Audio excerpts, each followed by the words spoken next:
Bringing the right tools to a fight is key to winning. Whether you're setting out on your next mission or diving into the unknowns of wormhole space, fitting your ship well is the best way to help ensure success. In this video, you'll learn about the fitting process and how you can design a ship to take on any challenge.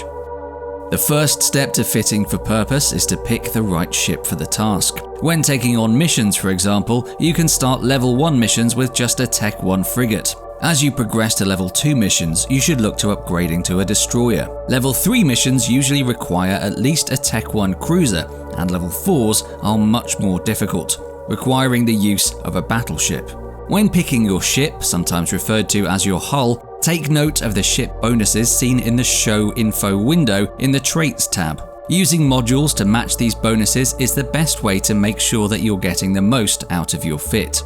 You can get further clues about how to best fit the ship by hovering over the ship characteristics icon in the top of the window.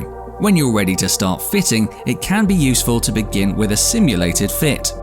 To enter Fitting Simulation, first open the Fitting window, then click on the Simulate button in the top right. This will show a holographic image of your ship and a list of modules on the left-hand side. Any changes you make now will not apply to your actual ship, allowing you to freely try out different options without having to buy all the modules first. You can even use the Hulls and Fits menu to create fits for ships you don't yet own, save your fits for future use, or browse a selection of community-created fittings. With your ship hull selected, you can now start adding modules to see how it performs.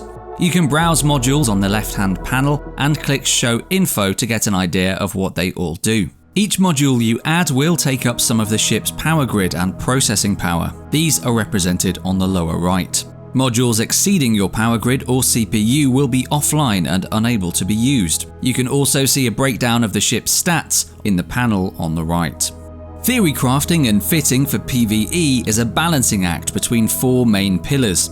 As you improve one aspect of the fit, you will probably need to make sacrifices in other areas to make it work. The 4 pillars to balance any successful fit are the amount of damage per second or DPS that your ship can apply on target, your tank, meaning how much incoming damage your ship can survive, your mobility, how quickly you can move around in space, and finally, your capacitor, the energy your ship has to use the modules while in space. For the first pillar, we have your outgoing damage. There are many different weapon systems in EVE, each with their own strengths and weaknesses. Your choice of weapon type will be decided by the ship hull, but you can further specialize based on how you plan to fly your ship. Projectile weapons, for example, fit onto Minmatar ships and are split into close-range autocannons or long-range artillery. Weapons are always fitted into the high slots of your ship. We can also use the low slots to add damage modules to make our guns hit harder. For our autocannons here, we're fitting 2 Tech 2 gyro stabilizers and loading close-ranged fusion ammunition. This ammo primarily fires explosive, which is effective against Angel Cartel pirates, information which can be found in the Show Info panel when you click on any NPC pirate. For the second pillar, we want to focus on our defensive capability, our tank. When improving the shields or armor of any ship, you can choose between using active modules such as a shield booster or armor repairer, or buffer modules like the shield extender and armor plate. There is also a third kind of tank that boosts the passive regeneration of your shield to stay alive. For missions, you will likely want to use an active tank. This will allow you to repair your ship while in space and fighting instead of running away when your shield or armor are low. Your choice in shield or armor is also usually decided by the ship hull and how many types of each slot it has. Shield modules tend to use mid slots and armor modules fit into low slots. We'll use a shield booster here to repair our shields and a hardener module to improve our resists. If you know which type of damage you'll be taking, then you can fit specific resists here, but we're going to go with the multi-spectrum shield hardener, which boosts all resists simultaneously. It can also be useful to fit a damage control. This module improves your shield, armor, and hull resists and takes up a low slot, which we have plenty of. After fitting that damage control, we're now over on CPU. To fix that, we're going to fill our last low slot with a new type of module, a fitting module. In this case, we want a co-processor to improve the ship's CPU output.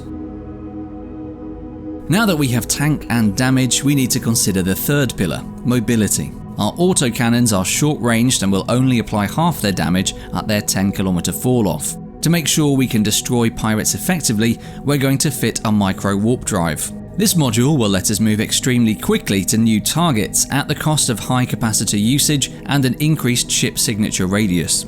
The alternative option to a micro warp drive would be an afterburner, which is slower but uses less capacitor and does not increase your signature. Signature radius indicates how easy it is to target your ship. A smaller signature radius makes you hard to hit and allows you to take less damage from larger weapons. This can help you tank using signature or speed by getting under your opponent's guns, effectively dodging their bullets. Such a fit might also use a nanofiber to increase their speed and agility. We're going to keep the micro warp drive for now, but notice how it uses a lot of fitting and has overloaded our CPU once again. Instead of using another fitting module, we can instead try swapping out some of our Tech 2 modules for compact versions instead. In this case, we're going to use 2 counterbalanced combat gyro stabilizers and the IFFA compact damage control, which have slightly lower stats but reduced fitting costs. Finally, onto the last pillar. We need to fix our capacitor, the amount of energy our ship can use to activate modules. Right now it runs out in only 20 seconds due to our shield booster and micro warp drive. We can start to fix that by using our rig slots. Rigs can improve nearly any function of your ship, but they cannot be removed without breaking them. Fortunately, as this is a simulation, we can test them before fitting them for real. In this case, we are going to use 3 small capacitor control circuits to improve our capacitor recharge speed. Our capacitor is still a bit unstable, so we're going to exchange some of our defense or tank for capacitor by dropping the multispectrum shield hardener for a cap recharger, making us cap stable. Being fully cap stable isn't always necessary, but it's nice to have and prevents us from running into a situation where our shield booster stops working. There are plenty of other modules to improve your capacitor, such as cap batteries, cap flux coils, or power relays. Each does something unique, so be sure to read the module descriptions. You may have noticed that doing this freed up a lot of CPU, since the cap recharger has lower fitting requirements. We can now remove that coprocessor that we added earlier, freeing up a low slot. This slot is an excellent place to put in an application module like the tracking enhancer. This will improve the tracking of our guns while also extending our range out to 12 kilometers. Good application of damage on target is vital in both PvE and PvP. Your ship might have really high damage, but if you can't hit small targets, you'll never destroy them. Our fit is now complete. We can now save it, drag the fit name into chat to share it, or even buy it all now with the buy all button. There are more efficiency improvements you can make to your fit, but figuring that out is the art of fitting itself. This may involve getting out there and seeing how different pirate factions behave and how you need to prepare yourself to deal with their damage types and electronic warfare. Being properly prepared for a fight is the key component for being successful as an enforcer in EVE Online.